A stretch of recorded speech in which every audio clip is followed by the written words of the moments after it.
so far, right? There we go. Now it is. Oh, I see the live. Yeah, there we go. Technical difficulties, But we are live but we now. made it. Okay. We made it. We made it to another week of Super Chats. Here we are, the big number 10. Are we Oh gonna make wow, it to are we gonna make it to number 1000 like in we the JRE? dude, we should. That would be sick. I mean, the JRE also had like no, or I don't even know how big the audience was when he started. I'm sure it was very small. Yeah, I mean he Um, was semi-famous, but yeah, I don't think many people were listening to podcasts back then. it was literally just the MMA bros and then his Yeah. friends probably. And they got up to episode 1,400,000,000,000,000, and then, you know, he had some interesting people on. So, Let's see what happens with Super Chats here. Let's see. yes, absolutely. Anyways, we got some pretty exciting news coming from the Superseed side of things, so maybe we'll kick off with that, and then we can get into some more crypto and market news. If anyone is watching and the live stream, get into the comments. Let us know you're here. We can share some of the comments on the screen. Um, Yeah, so biggest news that we just dropped today. So everyone knows by now, hopefully, if you've been following along Superseed, that we are dropping our core product rollout. 2026 is going to be a big, big year for Superseed. And in anticipation of that rollout, we just dropped our fresh new website today. So yeah, go check it out. It's superseed.xyz, and we'll showcase it for you guys here. So yeah, this is the new site here. So got our nice little banner image at the top there. But yeah, so basically just highlighting that phase one is coming. The supermarket is the big part of phase one that's going to be rolling out. This is Ethereum's like first ever money market that was purpose built for stable coins, and as stable coin adoption we'll get to it a little bit later in the show here, but it's like really, really taken off. I think it's at like 300 billion plus market cap right now for stablecoin adoption, and that's kind of Oh, just wow. getting started. Yeah, so yeah, we're kind of just like highlighting that. If anyone wants to check out like all of our phases, phase one, like we talked about, is supermarket, but the website kind of goes through the different phases here. We got phase two coming right after phase one with our Super USD token launch. We got phase three where it all gets integrated, and phase four, which is our final form that everyone's anticipating, is our Super CDP when the full system rolls out. So yeah, go check this out. We are also showcasing like just some of our values and mission and vision, and then some of the partners that we're currently working with. Many more to come. I think we did a pretty good job with the new website. Integrates our new blog here, also with Paragraph. So yeah, check it out. We showcase our chain over here. This is where you can kind of see all the latest statistics and analytics around the Superseed chain, which for anyone that doesn't know is our Ethereum layer 2 that is built on the super chain, which is purpose built for DeFi. So yeah, this is going to be very useful in the future once we roll out the Super CDP and we can really do optimizations on our own chain with stable coins and all that sort of stuff. So you can check out the whole chain experience there. You can check out the rest of our ecosystem. We've got new partners. This is going to be live updated all the time. We've got our current partners, which ones are live, which ones are soon. And then, yeah, we will keep live updating this as new partners come online, especially with our new product rollouts. We'll be definitely unveiling some new partners. So yeah, definitely stay tuned to that page. And then the super token page. This is the super token, which is the center and token that kind of powers the whole ecosystem. You can check out everything here, including a live price feed, where to buy it, analytics, where to earn it, and all the contract addresses that you need. So yeah, lots of information here. I think yeah, the designers did a great job with this. Uh, Very happy with it, and this will be a lot more additions coming to the website here as we roll out our supermarket and roll out our other phases. So stay tuned. Keep a close eye on this one here. What do you think? What do you think about it? Damn, that looks clean, I will say.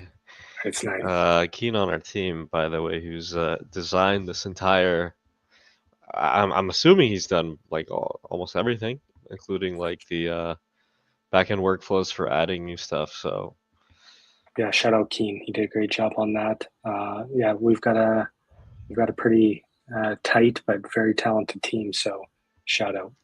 absolutely, and like if you're really feeling it, you can just scroll through the website over and over and just farm some dopamine from the super responsive buttons and animations. If you're feeling it, if you're like me, I highly Exactly. recommend. Lots But of stuff going on there. The light mode, absolutely. it does well with light mode. Yeah, if you Yeah, also want to, I mean, I will say I hate most light modes on most websites, but there me is too. a hint of darkness in it that makes it bearable on this website. I don't know. I don't know how they did that. It's just genius. But Yeah, a little bit lighter, but it tends to work. it Yeah, does. I'm a dark fan mode.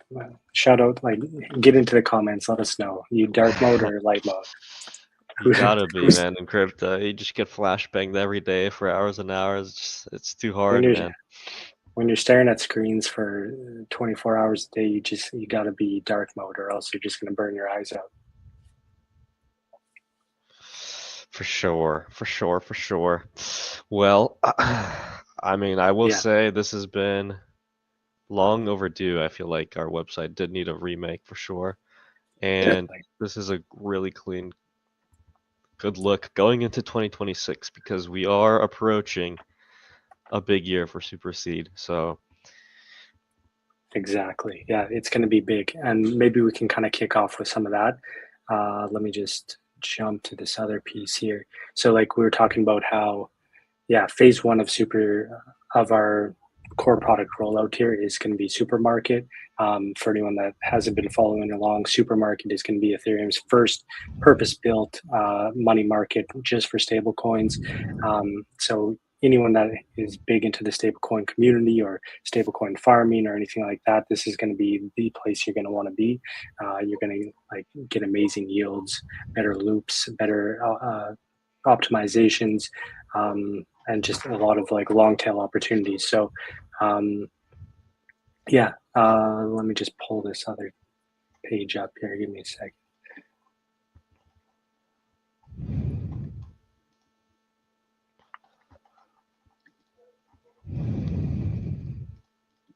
oh man, bro, I'm just stimming on this website. Can't even You believe it. liking it? It's nice. Yeah, I mean, Yes, you'd love to see a good looking website that is actually responsive as well. Look at the load exactly. time, bro. Super Devs out responsive, there. and we can update it in real time, so it'll be always live updating. So yeah, it's got a lot of like automatic live feeds directly tied to it. So it's super cool to see.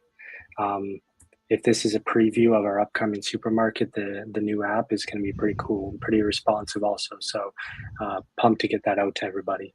And like just to talk about a little bit more about stablecoins here, like DeFi Llama is pretty big in the crypto space for data. They're tracking the total stablecoin market cap. So yeah, we're at like $307 billion right now in market cap for stablecoin adoption in the crypto space. So this is like yeah, basically this is heavily dominated by US dollars at this point. I believe the last stat I seen was like 97% or something dominated by just US dollar stable coins, 60% just with USDT Tether alone. Um, but there are a lot of competitors coming into the space now. I think there's like 300 plus new stable coins introduced this year. And there's now a lot of news around, let me pull this up. Well, before we get into that, yeah, like one of the biggest jumps in history just happened the other day. Um, there was, what is it here? 1.286 billion growth, which was like the biggest, yeah, one of the largest growth periods for stablecoin adoption in recent history. But I think if you just go back to that last chart, yeah, over the past 7 days, actually, there's been 2.614 billion in market cap in stablecoins added. So, like, yeah, the pace of change right now is absolutely wild. There's like new stablecoins popping up all the time. Like I think Stripe announced one, PayPal announced or already has theirs. Klarna, another one just announced. Cloudflare is having their stablecoin. Revolut has hinted that they're going to be dropping a Cloudflare. stable. Oh Yeah, wow. No yeah. way. Let me. Yeah, they have a new one called Net, apparently. Interesting. Yeah, here it is. Yeah, like all these big TradFi companies are introducing each their own stablecoin. So yeah, pretty interesting. Revolut has hinted that they're going to be dropping one also. There's just a ton. It's basically stablecoin season. At Dev Connect here in Argentina that I was just at, also like everybody was talking about stablecoin adoption. We talked about it on the last live stream too, but I really think like stablecoins are kind of like the gateway drug to the rest of DeFi. It's a easy, very easy, simple to understand like way to get onto crypto rails.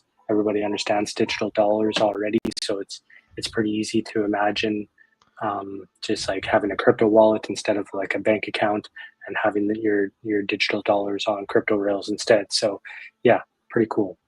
And we are going to capitalize on that with the new money market. So pretty exciting times. What are your thoughts on stable coins? I mean, stables are an interesting sector. Like, look at stablecoin issuers. They are very clearly the best business in crypto. I think this has been Yeah, known, and the sad part is most people who are retail just have no way to get they haven't really had a way to get exposure to the revenues from these stable coins or um the profit made, right? Tether is known as like the most profitable company based on the amount yeah, of employees it has. It has like what, 11 employees and like a couple billion in revenue or something crazy, yeah, right? absolute wow. All those I are in think they made like treasuries and oh, go ahead. 500 million in profit last quarter or something. I think I seen reported something crazy like that. So Yeah, it's like it's just insane. And I mean that's the game for all these companies, right? Try to get everybody to buy your stablecoin, get treasuries, and then make crazy profit as long as treasuries pay out a lot. Um, it's going to be interesting to see as people try to, because the biggest thing about this is that you just need the users to actually adopt your stables, right? Even maybe not even in a way that they understand, right? Because I mean, people in DeFi know this. A lot of times you're interacting with centralized stablecoins by using decentralized stablecoins, right? Something like DAI is back, or something like a lot of these other decentralized stablecoins are backed by stuff like USDC, USDT, and a basket of other assets that kind of track the dollar one to one. So I could imagine a world where some of these stablecoin companies come together and make like a super stablecoin that is like industry standard to try and compete with Tether and just beat them in distribution and then take their revenue. Um, that would be that's interesting. that would be interesting. Yeah, a stable coin of stable coins sounds pretty interesting. Or maybe like a super USD in the future that is backed by top stable coins could be something interesting that may be rolling out in phase two. So yeah, there's a lot of cool stuff Hmm. to pay attention to and take advantage of. But yeah, I think like having a money market that is purpose built for this whole stablecoin market that is exploding right now, I think is going to be a pretty big thing. Um, and there's going to be a lot of opportunity for just the average Joe that just wants to maybe like like not have a bank account where their checking account is earning 0.1%, but maybe hold some stable coins and get like a much higher yield, like maybe 8, 10, 12, or even higher percentage. Yeah, this is what crypto is like allows people to do now, because not everyone wants to hold volatile assets. That's understood, especially for their daily spending or monthly spending or even annual spending. You want to invest into like long-term assets that are going to go up in value, but you also got to keep your annual spending and probably in stable coins for most people. So yeah, this gives people, the average Joe, an opportunity. Also gives people like big institutions that hold a lot of money in US dollars opportunities to earn a lot more on their treasuries. So yeah, there's just a lot of opportunities ahead. Absolutely. Yeah, and then yeah, I mean, it's really interesting to think about like what the stablecoin space is going to look like and how you as a smaller startup can benefit from it, right? Especially if something does happen where people congregate these stable coins into like a super stable coin and they take a lot of market share with those just purely because of distribution. That's a great way to be able to um, get adopted very quickly if you're up to par with the standards of these stable coins. So Yeah, absolutely. I think the more, especially if we do show revenue from the money market, from the CDP, from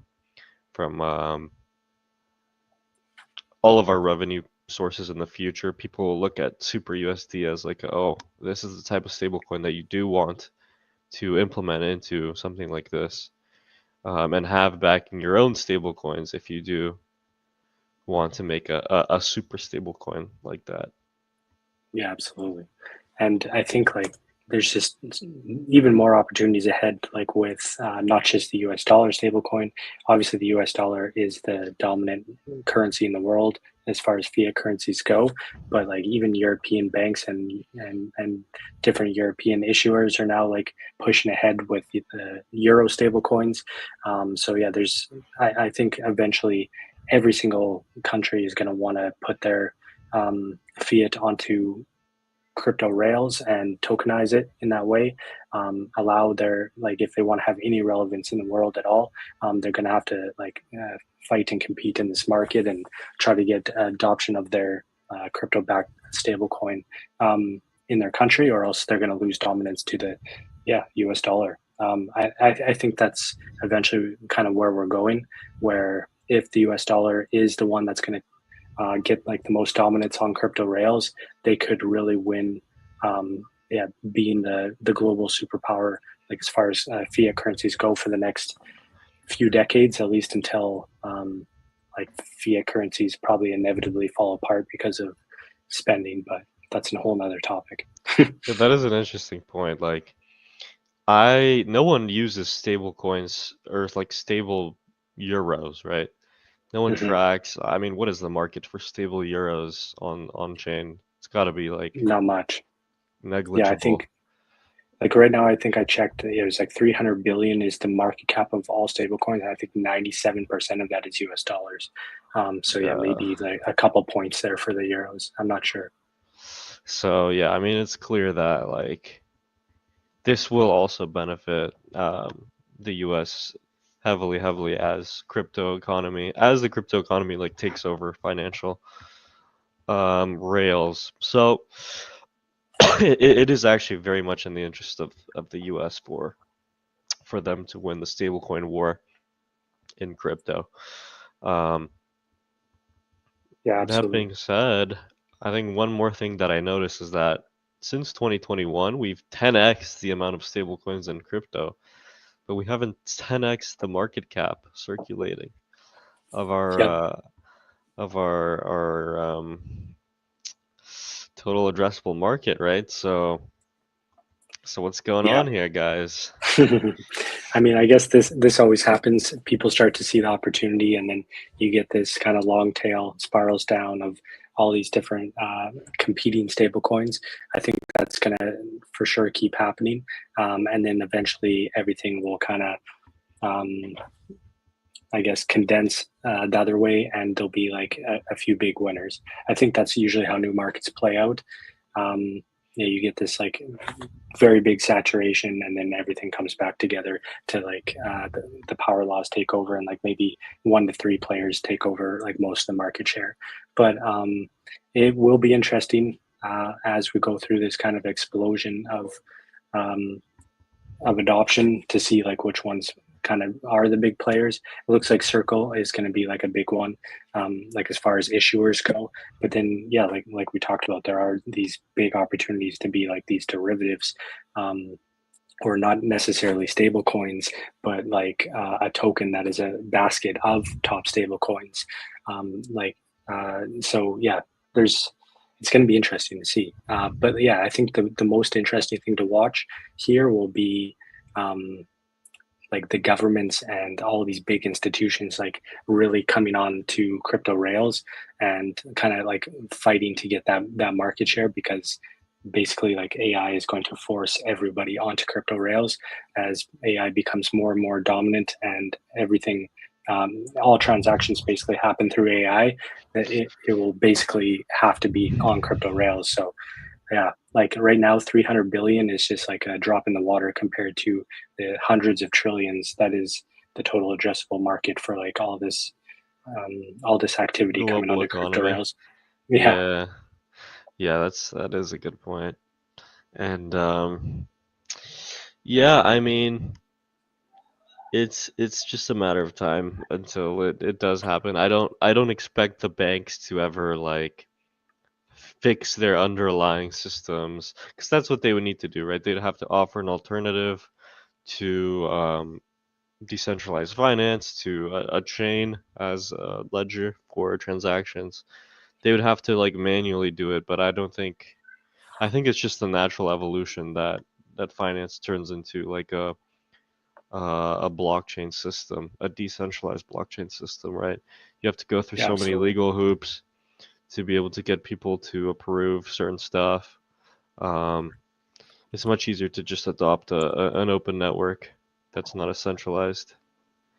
You perfectly led me into my next point, which was, yeah, like that's basically where everything's going, and people like banks and all these big institutions are starting to see that. Like they've kind of like fought crypto for so many years now. I remember JP Morgan like was thinking about launching their own private blockchain, and they tried to launch their GPM coin on a private chain, and then that just didn't work out. And now all of this adoption is slowly moving over to on top of Ethereum. Like you see BlackRock. Um, and like funny enough, like you see like all these announcements have just come out over the last like 2 3 days here. There's like Charles Schwab, which is $12 trillion money manager, is now all of a sudden offering Bitcoin and Ethereum trading starting in early 2026. And then you see Vanguard, they're also Oh yeah, coming, they're also in the trillions and trillions. They're some would argue they're bigger than BlackRock, and they are like also joining the cryptocurrency party after like I think 4 years ago or whenever it was that they said that they would never never. allow their clients Yeah. to trade crypto. Now they're coming over in 2026 also. Then you got Bank of America. What was that one?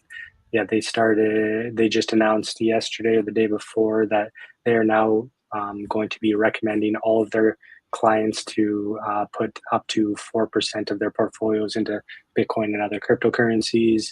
Um, and like, funny enough, this is all a here. I think Lark Davis, who's like a bit of a crypto OG influencer, he had a good take on this. It's like after like it's been dumping in the market here for the past I don't know how many weeks. Like one of the worst down only markets in a while, especially during the technical bull market. So they dumped all the markets, and then Charles Schwab, Vanguard, and Bank of America all roll out their clients in the same week to crypto. So yeah, what a happy Dude, coincidence. that's scary to think And about, man. yeah, crazy how that happens. And when he tweeted this, I was thinking back to, I mean, I have to check the exact times and date stamps to be 100% accurate. But if I remember correctly, I remember when the Bitcoin ETF, there was so much hype around the Bitcoin ETF, the first Bitcoin spot ETF being approved and all that.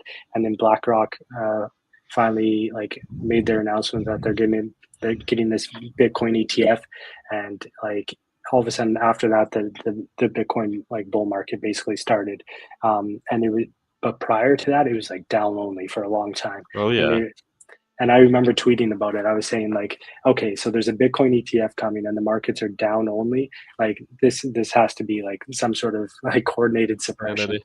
um, Yeah. and yeah, basically, I think the same thing basically happened here. Like some sort of coordinated suppression, and then all of a sudden now all these companies are going to allow their clients to get into crypto at the same time.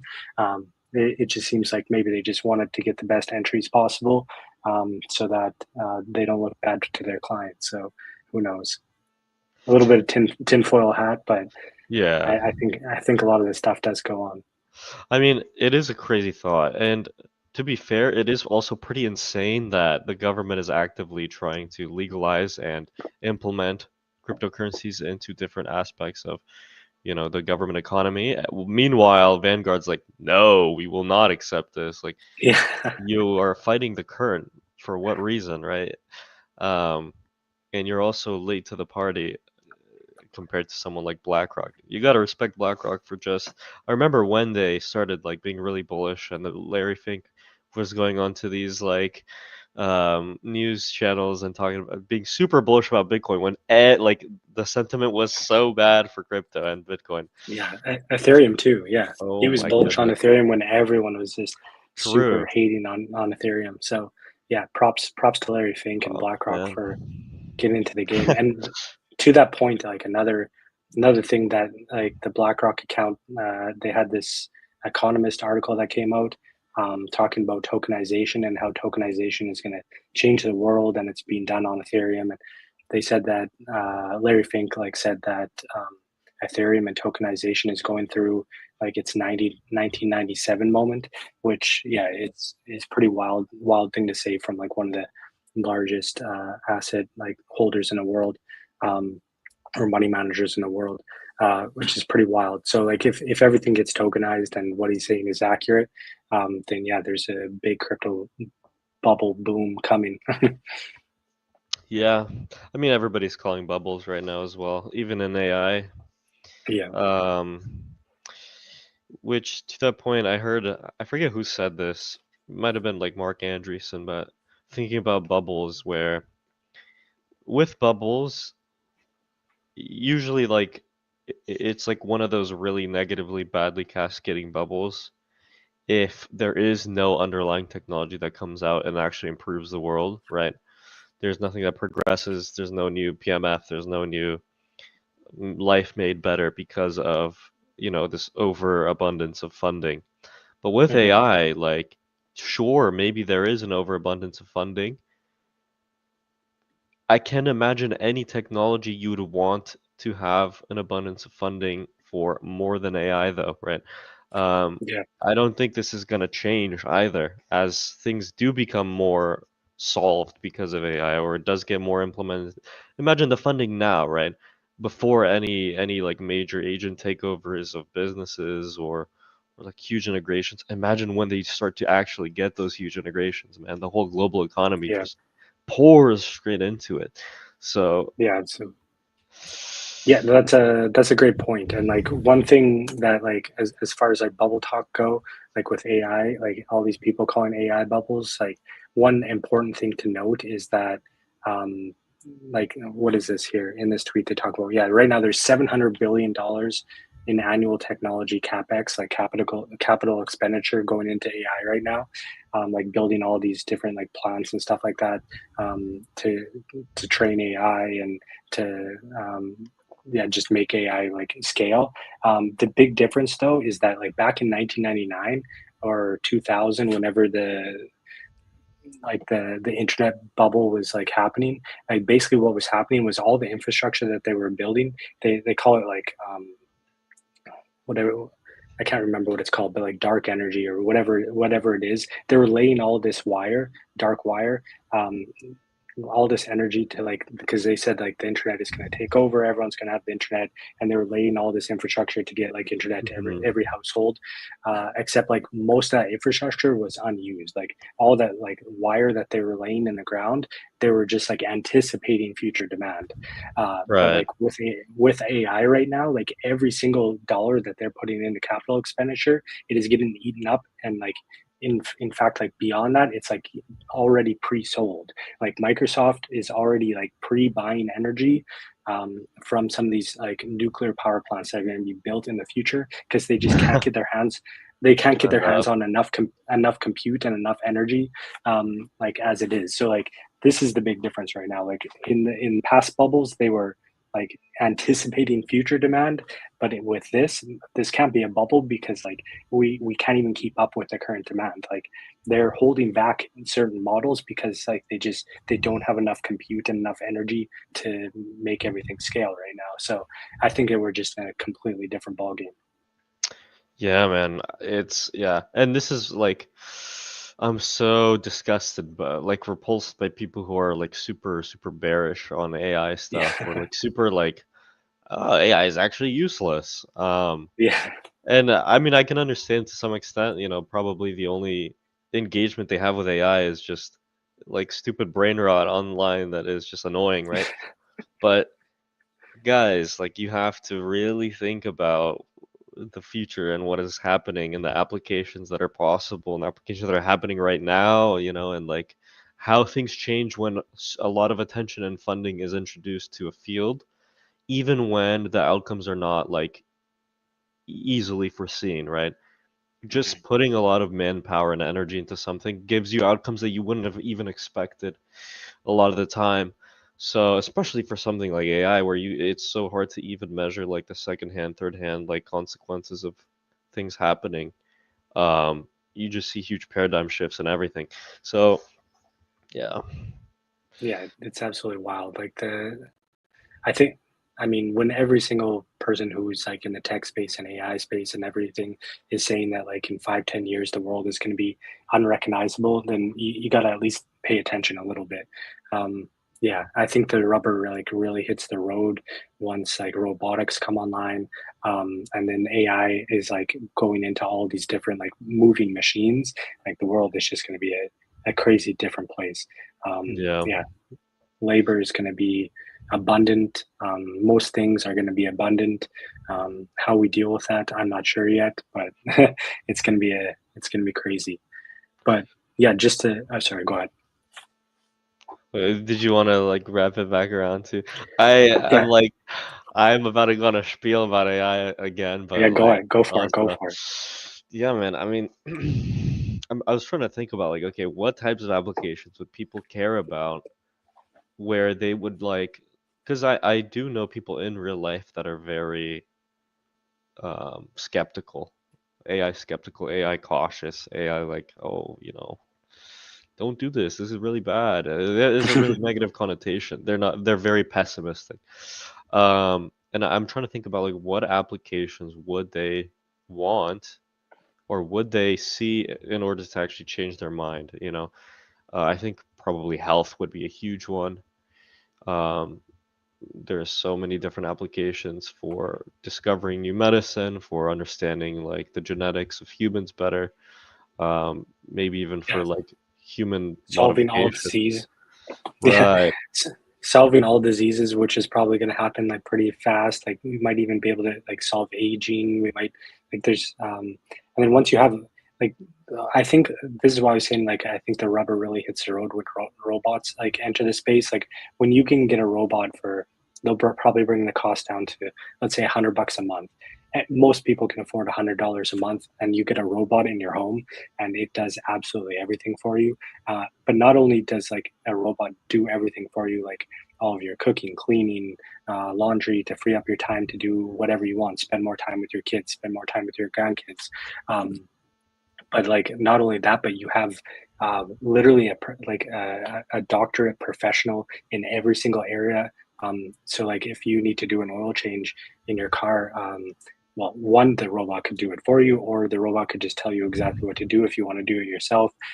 If you have some sort of medical emergency in the home, your robot is also like a highly trained, high qualified doctor that can help you out. Like it's just it's going to be yeah, absolutely wild. Yeah, it's really hard to even think about, and like even thinking about the psychological effects or the social effects, you know, determining like the scientific progressions is hard, but then you have to imagine like, okay, what does it look like for your country, for your society, for the world? How will people react? There has never been anything even close to this big of a total societal change, like Yeah, complete complete. paradigm shift. Yeah. Mhm. Nothing at all. Like, and I have no idea how people will even like cope with it because there is no like precedent. There's no, Yeah, you know. the world has changed so unbelievably slowly for the last few thousands of years. And even those things had huge effects on how people interact. Like even in the last 60 years, 70 years, right? The 100%, yeah. Even the printing press had a lot of like negativity around it. Like people really thought the printing press was invented that it was going to destroy kids' minds, and like then the same thing about social media, same thing about the internet. Yeah, like but this one, like to your point, is like even on another level than all of those paradigm shifts. So yeah, it's gonna be interesting. All I know for sure is that. It's all going to have to run on crypto rails because AI and True. and robots are just not humans, and this is why guys like Tom Lee are saying that like, hey, like yes, AI is like going through a big boom right now, but the next like big boom is going to be crypto because like it all has to run on crypto It rails, and has to be, yeah. nobody's making that like that trade yet. It's not being priced in. Yeah, and I think payment companies also like at some point have to realize this and just do their best to integrate crypto into every possible service, like real Mhm, life application that they can, right? I mean, there's already processors that take cryptocurrency cards or payments and stuff, but it's still a long way before you just see you have a world where agents can just do everything online, everything in person, mhm. um, and really have a lot of That autonomy. So But that definitely is coming. it Yeah, definitely is. hopefully we can figure out the guardrails before that happens. I know we've talked about on previous live streams, but yeah, like once everybody has AI in their pocket or on their glasses or in their contact lenses, whatever it's going to end up being the form factor, AI is going to be everywhere. You're just going to talk to it. It's going to do everything for you, and then all that is going to be on crypto rails. It's going to be abstracted away. You're not even going to realize it. And I think that's why all these TradFis and banks and all of them are just like unveiling their stable coins right now because that is the way to bridge people onto the crypto rails in the safest, most easy to understand way possible. It's just like here, deposit your dollars, get a digital dollar on crypto rails. Super easy to understand, and that is like kind of the gateway drug to the rest of crypto. And then that is the gateway drug to all of AI because eventually people are just going to be talking to their AI. Their AI is going to make their purchases for them. It's going to tell them what to purchase. It's going to where to get it from, and they're going to interact with other AIs, and they're all going to be sending stable coins back and forth between one another in real time. And it's all going to be microtransactions and paying each other, and the user's not going to have to do anything or see anything. Everything's going to be abstracted away. So it's going to be crazy world. Crazy world, guys. So So if anyone that is you're bearish, I don't understand. I don't so understand why. lock in, fellas, yeah. Time to lock in. Like to this tweet here, this was a good tweet that kind of summarized it pretty well. Like the biggest technological boom since the internet, ongoing Fed interest rate cuts into the AI boom because they really have no choice. And Trump's impending new Fed chair announcement also that's happening like probably by January. They pretty much know who it is. It's going to be this what's his name, Kevin Hassett, I believe his name is probably going to be the new Fed chair, and he's super pro crypto, pro Bitcoin, and pro financial markets. So that's just going to be incredibly bullish. He's actually like a very big proponent of rate cuts also. So and he's going to be the new Fed chair. So we're pretty much probably going to take interest rates back to zero, which is going to be a huge liquidity boom. And then $700 billion a year in annual capex expenditure. This is what we kind of talked about already. Quantitative tightening just ended on December 1st, and like basically the Fed is probably going to be forced to do easing, meaning that they're probably going to start. They're going to have to start buying bonds again on the open market, and so that's going to be uh, more liquidity injections into the system. The SEC is getting very pro crypto. Paul Atkins, the head of the SEC, was just on, I believe, CNBC yesterday or the day before, giving a very pro crypto talk about how they need to get out of the way and encourage innovation in the United States and become market leaders for crypto, which is just a complete 180 from the previous administration, which is wild. the U.S. president, the most market conscious president ever. There's 2 trillion in annual deficit spending right now, which is just completely absurd. 13% year-over-year earnings growth in the S&P 500, and the return of global fiscal stimulus. So yeah, there's just so many bullish cases for 2026. I understand that people are bearish because of the markets. Max Payne really gets to people emotionally, but this is not a time to be bearish, in my opinion. For sure. For sure. For sure. Yeah, I mean, it's crazy to think about how much is changing. Like 2, 3 years ago, we had Gary Gensler like murdering us over and over and debanking like crypto devs and like Yeah, filing lawsuits against every major DeFi app and like Coinbase and stuff. Now all the floodgates are loose. yeah, and we So got at least a couple more years of this, if successful. Hopefully, another 4 years after that of more pro crypto. So yeah, I think a lot can happen in that time. Um, but I think the biggest thing is that like we kind of talked about, AI is going to take over. It's all going to be on crypto rails. There's going to be no going back after that. No administration is going to be able to uh, turn the dial back. So I think it's full steam ahead. for sure. Yeah, it's crazy. It's a lot to look forward to. And just one last thing on the markets I wanted to bring up was I think a lot of people kind of missed this and maybe didn't see the tree through the forest. I guess I could say, but like, did you hear this about the new I Trump did. accounts? Um, I did. yeah, that that are going to be coming out for any kids under the age of 18, I believe, um, or until the age of 20 is the new update. So Trump like just made a talk about this, Really? like I guess I guess today. So Michael Dell, who was the founder of the famous Dell computer company, pledged like $6.25 billion to these new Trump accounts. And apparently, Trump just talked about today how they're going to expand this to a bunch of other organizations. And it's not going to be just that $250 per child from Michael Dell, but it's going to be like $1,000 or more from the Trump administration and potentially other major companies that are going to contribute to this also. So it could end up being like thousands of dollars per child. And I don't think people are like seeing the magnitude of this just yet. But like basically what this means is like there's going to be trillions and trillions and trillions of dollars being forced into the markets. Like people are going to be forced to invest.